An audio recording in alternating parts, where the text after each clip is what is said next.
Chapter 40, The Oil Plague. Tally and David left at sunset. Each of them rode 2 hoverboards, pressed together like a sandwich. The paired boards could carry twice as much weight, most of it in saddlebags slung on the underside. They packed everything useful they could find, along with the magazines the boss had saved. Whatever happened, there would be no point in returning to the smoke. Tally took the river down the mountain carefully, the extra weight swaying below her like a ball and chain around both ankles. At least she was wearing crash bracelets again. Their journey would follow a path very different from the one Tally had taken there. That route had been designed to be easy to follow and had included a helicopter ride with the Rangers. This one wouldn't be as direct. Overloaded as they were, Tally and David couldn't manage even short distances on foot.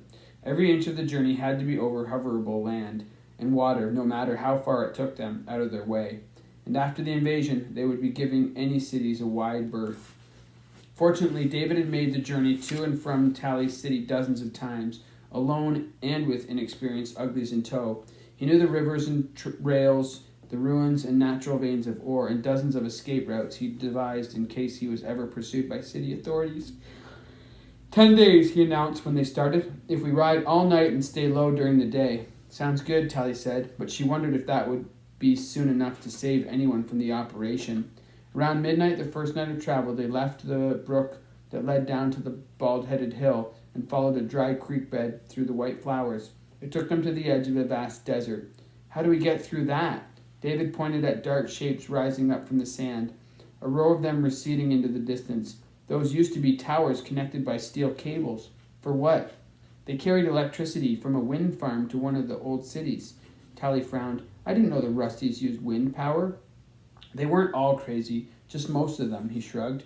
You've got to remember, we're mostly descended from Rusties, and we're still using their basic technology. Some of them must have had the right idea. The cables still lay buried in the desert, protected by the shifting sands and near total absence of rainfall. In spots, they had broken or rusted through, so Tally and David had to ride carefully, eyes glued to their board's metal detectors. When they reached a gap they couldn't jump, they would unroll a long piece of cable David carried, then walked the boards along it, guiding them like reluctant donkeys across some narrow footbridge before rolling it up again. Tally had never seen a real desert before. She'd been taught in school that they were full of life, but this one was like the desert she'd imagined as a littlie, featureless humps stretching into the distance, one after another. Nothing moved but slow snakes of sand borne by the wind. She only knew the name of one big desert on the continent.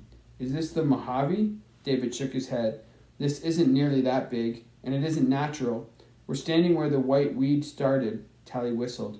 The sand seemed to go forever. What a disaster. Once the undergrowth was gone, replaced by the orchids, there was nothing to hold the good soil down. It blew away, and all that's left is sand. Will it ever be anything but desert? Sure, in 1,000 years or so. Maybe by then something will have found a way to stop the weed from coming back. If we haven't, the process will just start all over again. They reached a rusty city around daybreak, a cluster of unremarkable buildings standing on the area on the sea of sand.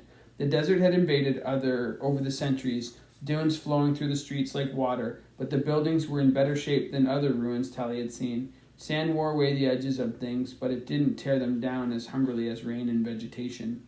Neither of them was tired yet, but they couldn't travel during the day. The desert offered no protection from the sun, nor any concealment from the air. They camped in the second floor of a low factory building that still had most of its roof. Ancient machines, each as big as a hover car, stood silent around them. What was this place? Tally asked.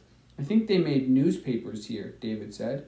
Like books, but you threw them away and got a new one every day. You're kidding. Not at all. And you thought we wasted trees in the smoke.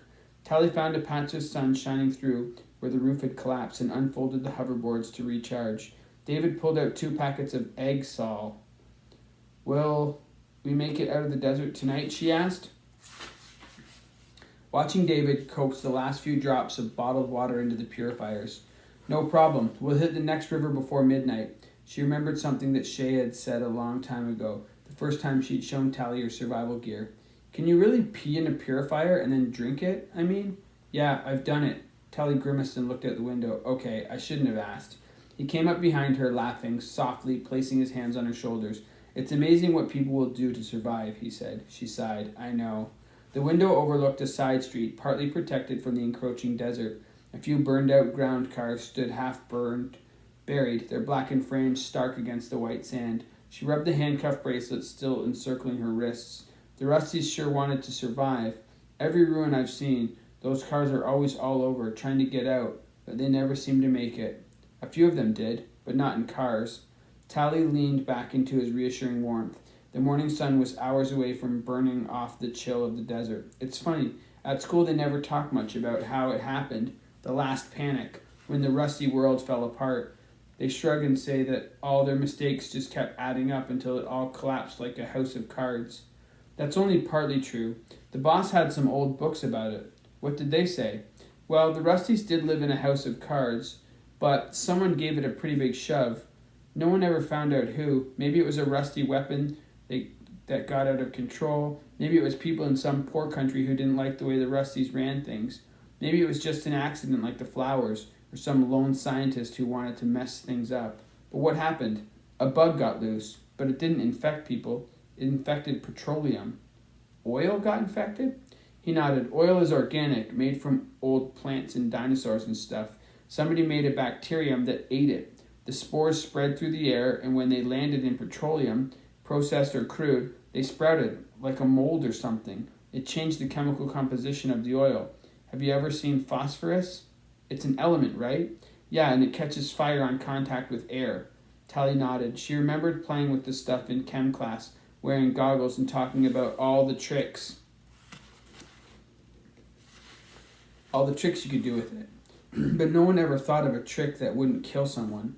Oil infected by this bacterium was just as unstable as phosphorus. It exploded on contact with oxygen, and as it burned, the spores were released in the smoke and spread on the wind until the spores got to the next car or airplane or oil well and started growing again. Wow, and they used oil for everything, right? David nodded. Like those cars down there. They must have been infected as they tried to get out of town. Why didn't they just walk? Stupid, I guess. Tally shivered again, but not from the cold. It was hard to think of the Rusties as actual people rather than as just an idiotic, dangerous, and sometimes comic force of history. But there were human beings down there. Whatever was left of them after a couple of 100 years, still sitting in their blackened cars, as if still trying to escape their fate. I wonder why they don't tell us that in history class. They usually love any story that makes the Rusties sound pathetic. David lowered his voice. Maybe they didn't want you to realize that every civilization has its weakness. There's always one thing we depend on, and if someone takes it away, all that's left is some story in a history class. Not us, she said. Renewable energy, sustainable resources, a fixed population. The two purifiers pinged, and David left her to get them. It doesn't have to be about economics, he said, bringing the food over. The weakness could be an idea. She turned to take her egg sal, cupping its warmth in her hands, and saw how serious he looked. So, David, is that one of the things you thought about all those years when you imagined the smoke being invaded? Did you ever wonder what would turn the cities into history? He smiled and took a big bite. It gets clearer every day.